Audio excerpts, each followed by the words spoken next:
చాలా ఉన్నాయి. దావోస్కి వెళ్ళి ఏం చేస్తున్నారు? అసలు మీకు పరిశ్రమ అంటే ఏందో తెలియదు.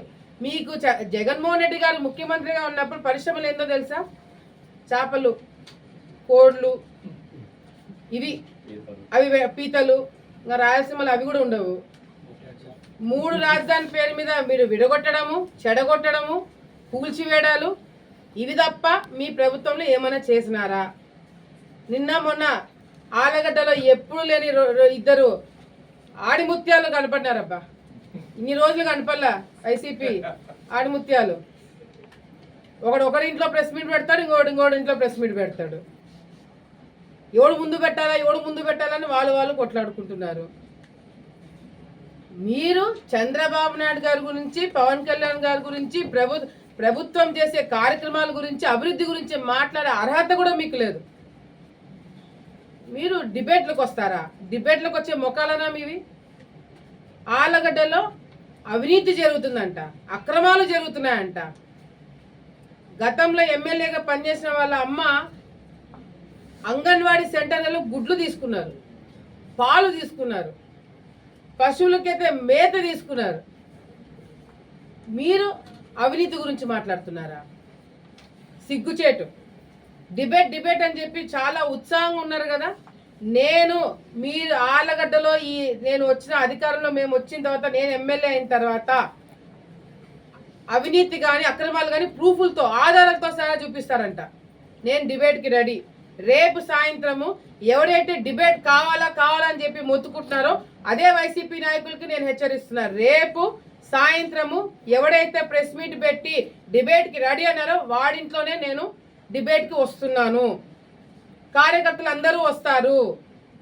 నిజంగంటే నీకు చిత్తశుద్ధి ఉంటే, నిజంగంటే నీ మాట మీద నువ్వు ఉండగలుగుతుంటే, వైసీపీ అందరికీ చెప్తున్నా, ఆడొక్కడికే కాదు, ఎమ్మెల్యేతో సహా ఎవరైతే అవినీతి జరుగుతుంది, ఎమ్మెల్యేలు చాలా అక్రమాలు చేస్తున్నారని చెప్పి మాట్లాడుతున్నారో నేను డిబేట్కి రెడీ.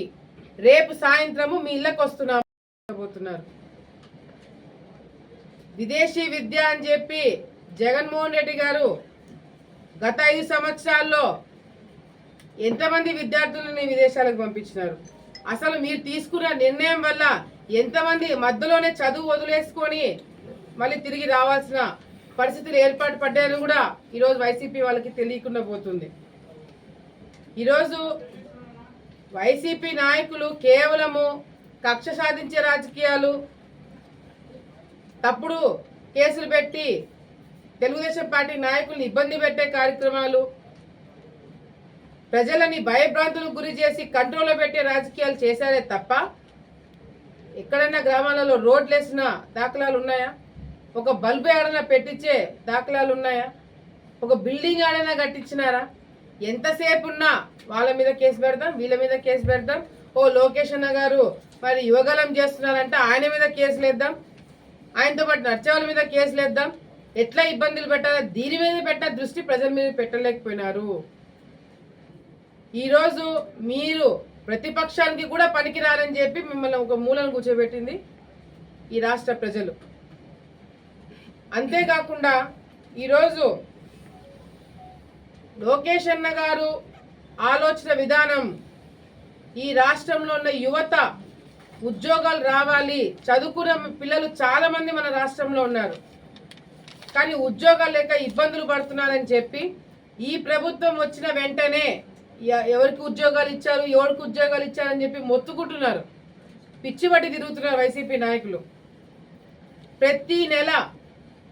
ప్రతి నెల జాబ్ మేళా కండక్ట్ చేసి కంపెనీలని ఇవ్వడము వాస్తవం కాదా?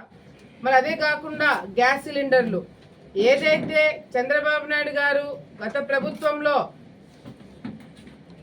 ఆడవాళ్ళు చాలా ఇబ్బందులు పడ్డారు, రేట్లన్నీ పెరిగిపోయి కూరగాయల రేట్లు, సరుకులు, కరెంటు బిల్లు ఇవన్నీ కూడా పెరగడంతో సామాన్య ప్రజలు ఇబ్బందులు పడుతున్నారని చెప్పి సంవత్సరానికి 3 గ్యాస్ సిలిండర్లు ఉచితంగా ఇస్తానని చెప్పి మాట ఇచ్చిన ఆ మాట నిలబెట్టుకొని మా ప్రభుత్వం రాగానే మరి గ్యాస్ సిలిండర్లు ఇవ్వడం వాస్తవం కాదా?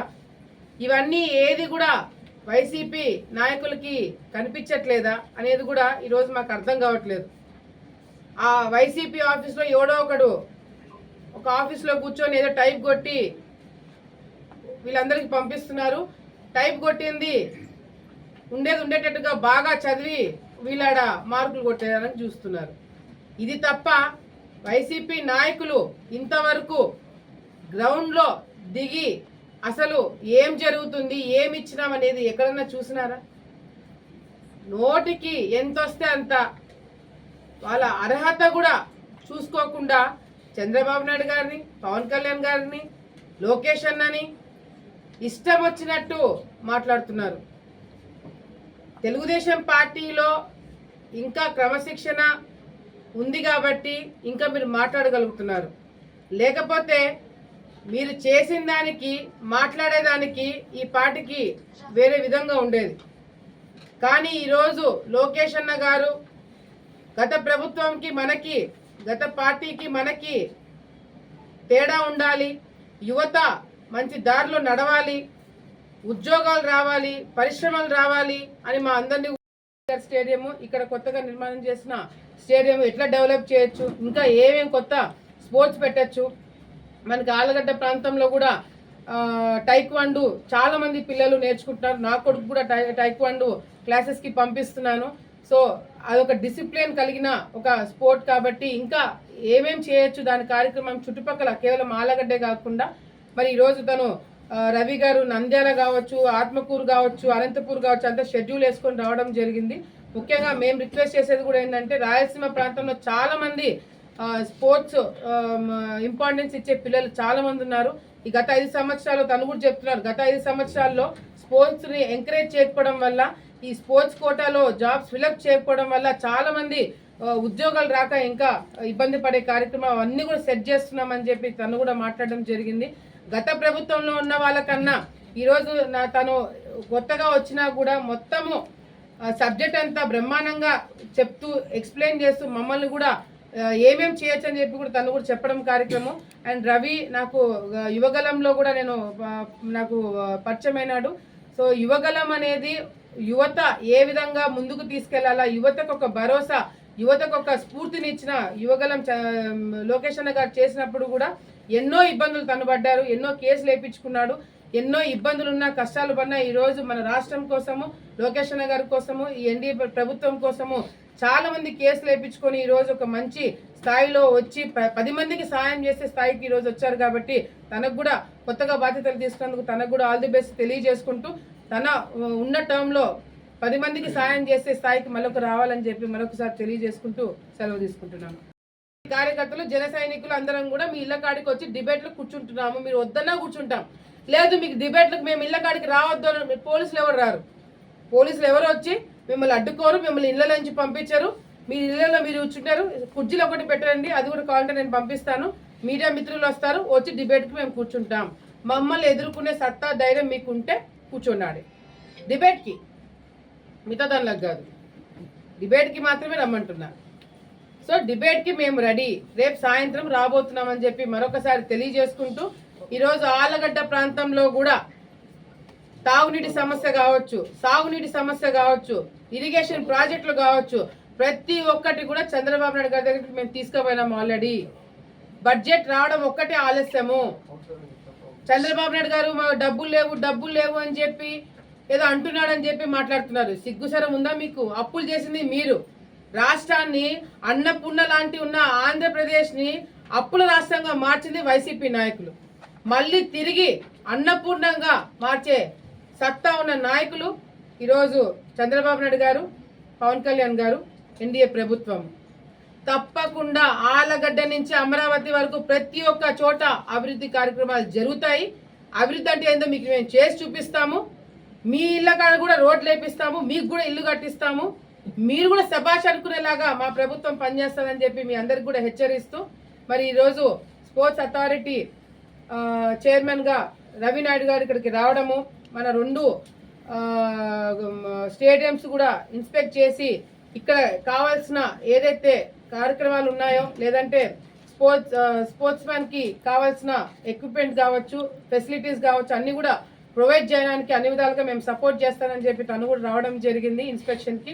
మరి తీసుకొచ్చి అక్కడ టాలెంట్ ఉండి చదువుకున్న పిల్లలకి ఉద్యోగాలు ఇప్పించే కార్యక్రమము ప్రతి నెల జరుగుతుంది ఈ ప్రభుత్వం వచ్చిన తర్వాత. ఉదాహరణ ఆలగడ్డనే ఇప్పటికీ ఒక 4 జాబ్ మేళాలు జరిగింటే దాదాపుగా 200 మందికి ఉద్యోగాలు ఇప్పించినాం.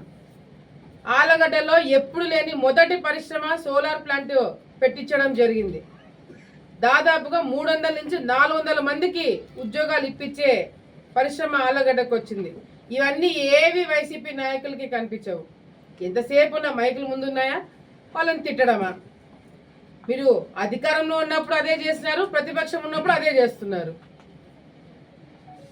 అంతేకాకుండా ఈరోజు ప్రతి ఒక్క రంగంలో ప్రతి ఒక్క మంత్రి, ప్రతి ఒక్క నాయకుడు, తెలుగుదేశం పార్టీ కార్యకర్త దగ్గర నుంచి ముఖ్యమంత్రి చంద్రబాబు నాయుడు గారి దగ్గర వరకు ప్రతి ఒక్కరు బాధ్యతలు తీసుకున్నారు.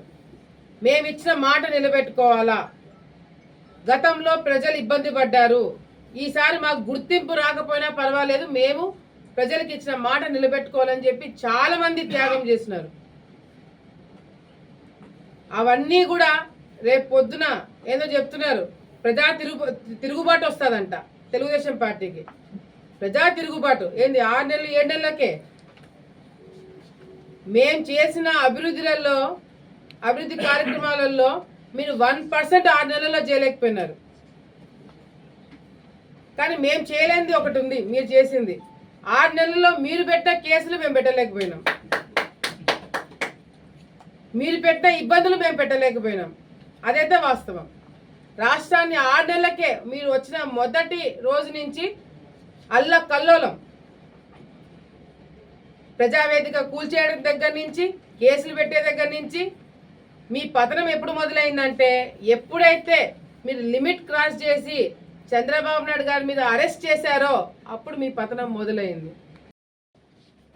వైసీపీ నాయకులు వాళ్ళ ప్రభుత్వం పోయిన తర్వాత ఏం చేయాలో అర్థం కాక, పని పాట లేక, నోటికి ఏదొస్తే అది మాట్లాడము అలవాటైపోయి, అసలు తెలుగుదేశం పార్టీ ప్రభుత్వంలో వచ్చి ఎన్ని రోజులు అవుతుంది, వాళ్ళు ఏం హామీలు ఇచ్చినారు, ఆ ఇచ్చినవి ఎంతవరకు చేశారనే ఆలోచన కూడా లేకుండా ఇష్టం వచ్చినట్టు ప్రెస్ మీట్లు పెట్టి మాట్లాడుతున్నారు. మరి ఈరోజు సూపర్ 6 చేయాలా, ఇంప్లిమెంట్ చేయాలా అని చెప్పి మొత్తుకుంటున్నారు. వీళ్ళకి కళ్ళు ఉండి కనిపించట్లేదా, లేదా నిద్రపోయి మాట్లాడుతున్నారా అనేది కూడా ఒకసారి ప్రజలందరూ కూడా ఆలోచించాలా. ప్రభుత్వం వచ్చి ఎన్ని నెలలు అవుతుంది, మేము ఇచ్చిన హామీలు సూపర్ 6, అందులో ఏదైతే పెన్షన్లు గతంలో కన్నా పెంచినామా లేదా అనేది ప్రజలకి తెలుసు, పంచే వాళ్ళకి తెలుసు, తీసుకున్న వాళ్ళకి తెలుసు, ప్రభుత్వంలో నుంచి డబ్బులు వచ్చే వాళ్ళు మాకు తెలుసు. మీరు కేవలము డైవర్షన్ పాలిటిక్స్ అలవాటైపోయి అబద్ధాన్ని పదే జరగలేదు అని చెప్తూ మీ కంటికి కూడా ఏవి కనిపించట్లేదు. పెన్షన్లు 4,000 ఇవ్వడము వాస్తవం కాదా? ప్రభుత్వం వచ్చిన వెంటనే మరి వికలాంగులకి 6,000 పెన్షన్ ఇవ్వడము వాస్తవం కాదా? బెడ్